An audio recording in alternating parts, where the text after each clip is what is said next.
I just learned my spouse was unfaithful years ago in marriage. She came clean from guilt. Where do I go from here? This will be quite a lengthy read because I'm laying out everything to get honest opinions with all the context. There's a TLDR at the end for those who'd rather skip the backstory. I know that most people go incognito with a throwaway account for this kind of post. But I wanted this to be authentic, using my real account. I didn't want anyone to think this was disingenuous. If we know each other in real life or you find me on my other socials, let's keep our chats here or in PMs. I don't want anyone harassing anybody, and I have a 16-year-old daughter who has been spared this drama so far. I tied the knot shortly after high school, and let's just say, if my marriage were a collegiate course, it would be Fug Up 101. It was a masterclass in what not to do, featuring every red flag in the book. I was fresh-faced and barely off on my life journey, thinking I'd hit the jackpot. I'd assumed I'd accomplished what my parents did, that being the poster couple for marital bliss. I was so naive, always giving the benefit of the doubt. Meanwhile, my 50M then wife 47F, fresh from escaping her parental fortress of solitude, went batshit crazy, deciding that living life to the fullest didn't include me in the picture. Before I knew it, I was Mr. Mom with our toddler while she was trapped underneath a few individuals, making up for lost time. After finally catching her in the act, I filed for a divorce and braced for the impact. Divorcing in '97 in the heart of the Bible Belt was not favorable towards the husband back then. What followed was straight out of a horror movie. I paid my attorney $5,000 to watch her take everything from my guitars and video games. She even claimed keepsakes from a departed relative, and the judge seemed happy to grant her every wish. Not only did I bid farewell to everything I owned, but my time with my son got slashed to a mere Wednesday afternoon and alternating weekends. My faith in women was broken. I went on a few dates here and there but mostly kept it to casual encounters and dinners. I never let anyone get too close. But, in early 1999, at a friend's birthday party, I met a woman whose marriage had crashed harder than mine. She'd had a stillbirth 6 months into her pregnancy, and her husband dared to bring his girlfriend to the funeral. She was heartbroken, to say the least, to learn about her husband's affair and the end of her marriage on the day they laid her daughter to rest. We sat on a couch that night, swapping tales of romantic ruin. She was clever, and to me, that is an instant connection. It's rare for me to find someone who makes me laugh instead of vice versa. As I headed home, I couldn't shake her from my thoughts, kicking myself for not asking for her number. The next, my phone rang, and it was her. She'd gotten my phone number from someone we both knew and asked, "Would you like to get food sometime?" I said, "Now sounds great." So, I drove to her grandmother's house, and off we went on what turned out to be what I still consider the perfect date. Now, I get it, we were both lonely and had our hearts broken, but trust me, this was no spark, it was an inferno. And believe it or not, we've been inseparable since that day. We have not spent a night apart. That was 25 years ago, with us marrying a year after our meeting. Go ahead and facepalm, I know how it sounds, but it's hard to put the connection between us into words. Even I'm still shaking my head in disbelief. Our families adored the two of us together. I was certain I had found my soulmate, if you believe in that, and I was certain she felt the same. We enjoyed each other's company, and our lives meshed perfectly. As with life, however, it finds those moments of bliss to take a giant shit on you. In 2006, I began feeling ill. Eating resulted in violent illness, which I initially thought was a virus. But after a week with no improvement, it was clear this was something else. I was admitted to the local hospital and underwent numerous tests.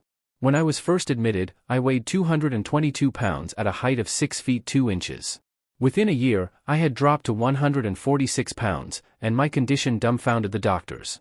My health was deteriorating rapidly.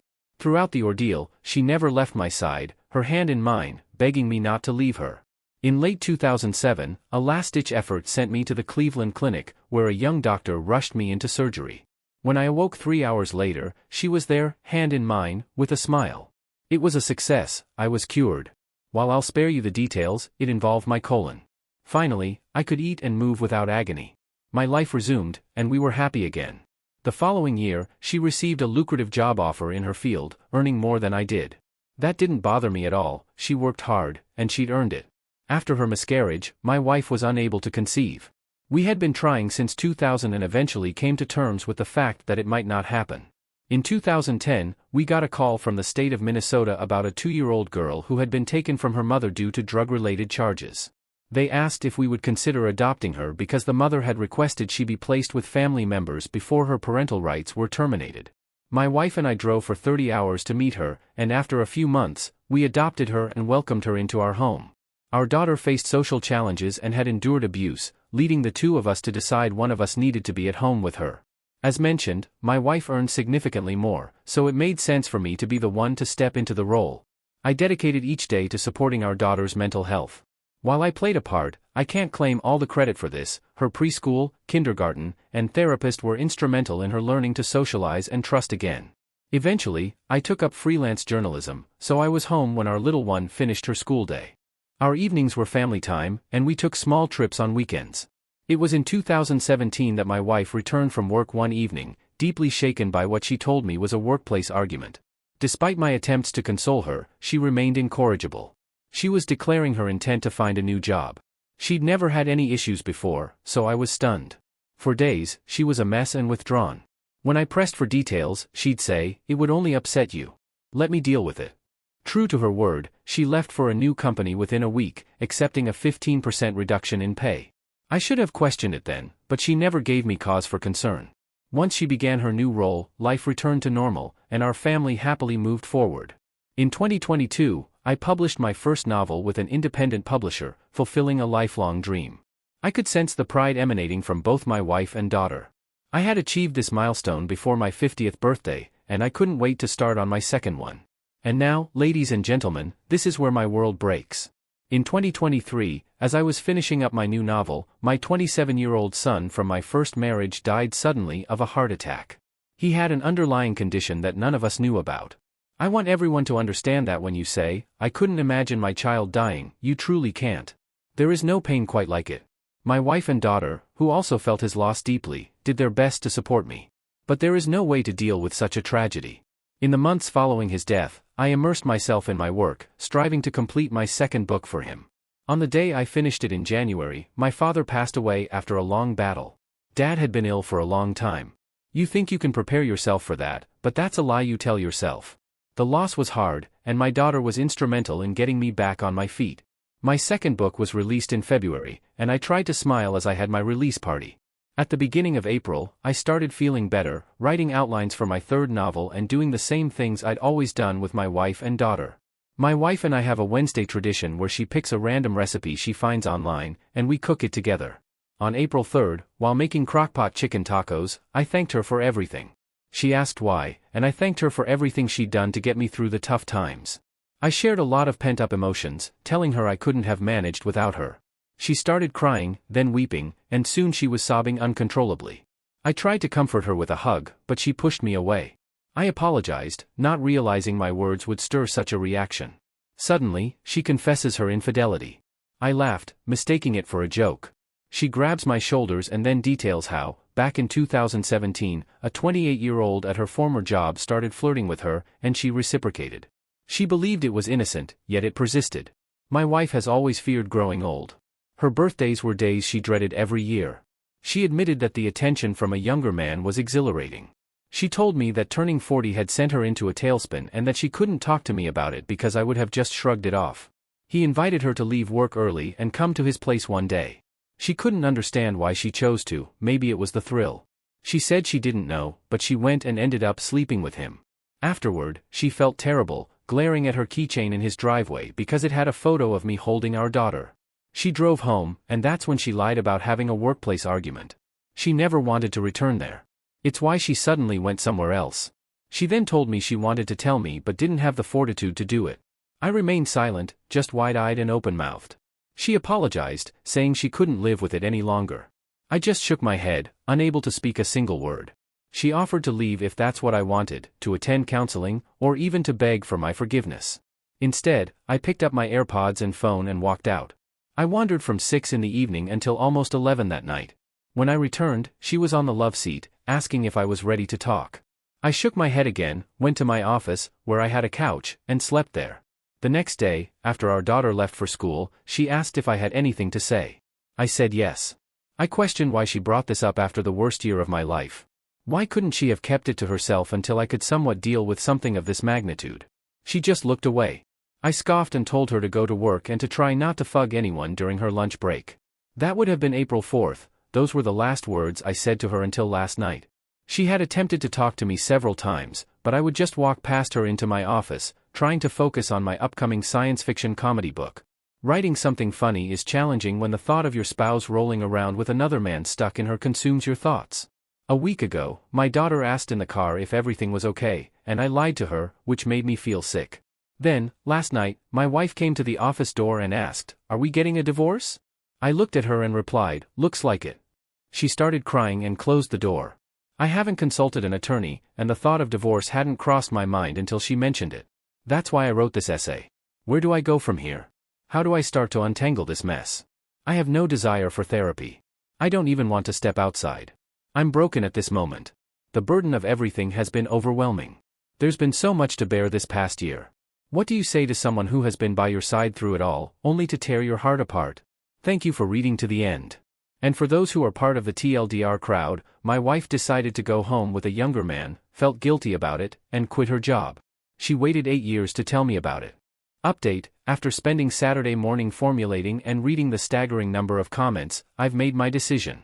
Some said my issue was far beyond the Reddit pay grade. They were mistaken. I deliberately avoided turning to family and friends, seeking a view from an outside perspective, and I think it worked. My gratitude goes out to all who sent private messages and responded. Your thoughts on the matter helped me come to my conclusion. On Saturday evening, I approached my wife to apologize for the silent treatment. I told her I wasn't attempting to punish her and acknowledged that it was childish. I told her if I would have opened my mouth, I would have been overly harsh and ruined any opportunity of a civil conversation. I promised we'd discuss it the next day. On Sunday evening, I let it all out. I didn't cry or raise my voice. I asked the man's name, which she provided. I asked her if the man was married when she betrayed us, and she confirmed he was. That hit me hard, because she knew he was also with someone. I asked if he was still married. She told me she had no clue. She hadn't seen him since the day she left for her new job. I told her I hoped they were, because I was going to make sure she knew. If my life had to be ripped apart, so would his. I thought that would get a rise out of her. It didn't. She just nodded. I expressed my doubts about the affair being an isolated event, echoing the comments of several others. She maintained it was a one-off and was the sole reason she left her job. I explained that after 8 years of this lie, it's natural for me to question anything she said. I then made it clear that if there's more to the story than what she's admitted, now is the time to be as open and honest as possible. Any further revelations would be a deal-breaker for me, and there would be no excuse that could rectify it. She pleaded it was a singular occurrence and that she's been wanting to confess since it happened.